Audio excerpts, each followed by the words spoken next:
We are live. All right. Welcome. Hey, Sally. How's it going?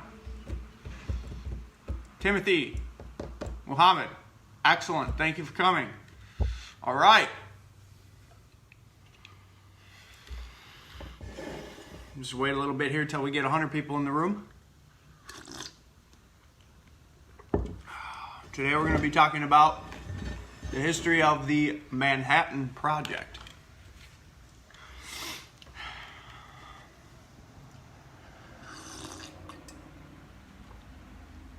All right, let's go. I'm John Beckmann, candidate for U.S. Senate in Alabama, the primary, which is March 3rd.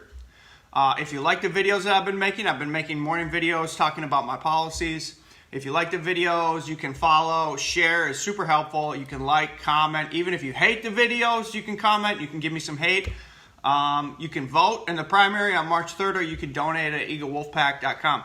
So today, let's talk about the history of the Manhattan Project. And the policy point that I'm talking about today is what we want to do is we want to double DARPA. So DARPA is the Defense Agency Advanced Research Projects, okay? Or the Defense Advanced Research Projects Agency. That's DARPA, okay? So what DARPA does is DARPA builds the new weapons, okay? And my argument is that new weapons win all wars. All wars that are fought are won by new weapons. Okay, so let me give you two examples of this. One example is in the last video about the history of the tanks. So Winston Churchill, basically one of the deciding factors in the winning of World War I was developing and inventing tanks which could span no man's land, go across a gap, which defeated the trench warfare, okay? So building the tank, the new weapon, won that war, okay? And in World War II, the weapon that won that war, that completed it, put it to an end, was the nuclear bomb. And the nuclear bomb was built out of the Manhattan Project. So we're going to talk about the history of building the nuclear bomb in the Manhattan Project. So there was this guy named Szilard. He was a researcher, okay, and he was the first person to realize that a chain nuclear reaction was possible. So what that means is all atoms, everything's made of atoms, okay, atoms form together and form molecules. Every atom has in it little bits. And I don't know if you've watched the recent Chernobyl TV series, but they explain this in a really great way where they say each atom, okay, has little kind of like bullets inside. And normally these bullets are held together with an extremely gigantic force. So they're stuck together really tightly. But under certain conditions, you can get the atom to split, break apart, and while it breaks apart, it releases some of these bullets, some of these little particles, okay? These are called neutrons.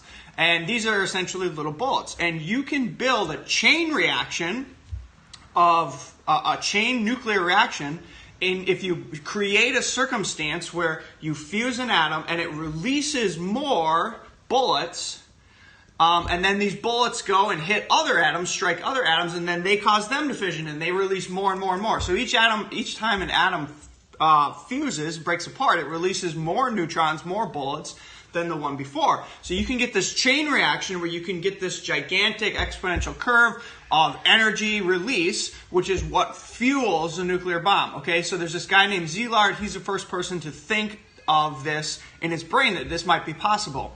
So once he assumes that this is possible, he realizes somebody could build a bomb out of this. Okay, so Szilard goes and talks to Einstein, who is living in America, and he basically says, look, Einstein, this might be possible. This is a serious issue. We need to alert the government of this because the Nazis, the Germans, might be building this right now. We don't even know about it, okay? So Einstein then essentially goes and gets in contact with secretaries of state and the military, and Einstein basically gives a letter to them, and they basically agree that this is an issue that they need to start researching. So they formed the quote-unquote Manhattan Project. So the Manhattan Project was a government-funded project to build a new weapon, okay? And the idea was you can think about whether or not you think the atom bomb is a good thing or a bad thing, but at that point in that time, all they could think about was the Germans are building this, and if we don't build this before them, like things are going to be a lot worse for the whole world. So we got to build this first, okay? So that was the rationale behind the Manhattan Project, okay? So they assembled this team Robert Oppenheimer was the leader of this team, and the government spent billions figuring out how to build a nuclear bomb, okay? And there's two major points that they had to figure out, okay? The first point was, how do you generate a what's called a quote-unquote critical mass, okay? So a critical mass is basically a ball, you think of it as a sphere, a ball of radioactive material that reaches a point where it's shooting off more neutrons to cause even more and more and more fissions, which releases more and more. So it's the critical mass is the point at which you assemble a mass that reaches a chain reaction, causing an explosion. And you can imagine how hard this would be to build, because, right, imagine when you have a chain reaction, one of the things that happens is things heat up, and as things heat up, they start to expand. And as the heat expands the bomb, it essentially kind of kills the chain reaction. So you need a way to keep the critical mass, to assemble it all of a sudden and quickly enough that you can, bam, all of a sudden it happens so that it doesn't slowly heat up and expand and lose the chain reaction. So this is actually a fantastically hard engineering problem, and it's also fantastically hard to basically purify the substance required that goes into building the chain reaction. So they had two designs. The first design to build the first bomb was you essentially get two pieces, half of which is the nuclear mass, and then you shoot them together like a bullet and you go, and then boom, it explodes. The other idea, that one actually didn't work the first time. It worked eventually, but it didn't work the first time, okay? The one that worked was, the other idea was you make a hollow sphere, okay?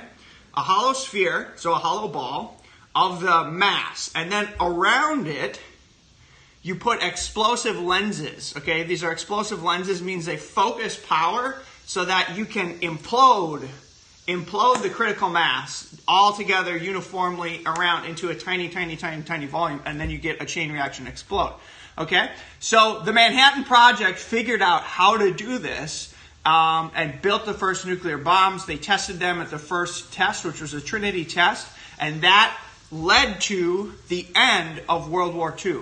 So again, just to complete the argument, new weapons win wars, okay? Got the tank and the nuclear bomb. So what we need to do policy-wise as a U.S. Senator, we need to advocate research into advanced technologies, okay? Warfare now is going to be completely different from warfare later. And if we're not starting to look into the new weapon systems with technological research, we have no chance. So the argument is double DARPA. Thank you. So if you like the videos, make them each morning. It takes a decent amount of work, so it's nice when people follow, share, like, comment. You can join us at eaglewolfpack.com. You can vote in the primary on March 3rd. You can donate. Thank you for being here.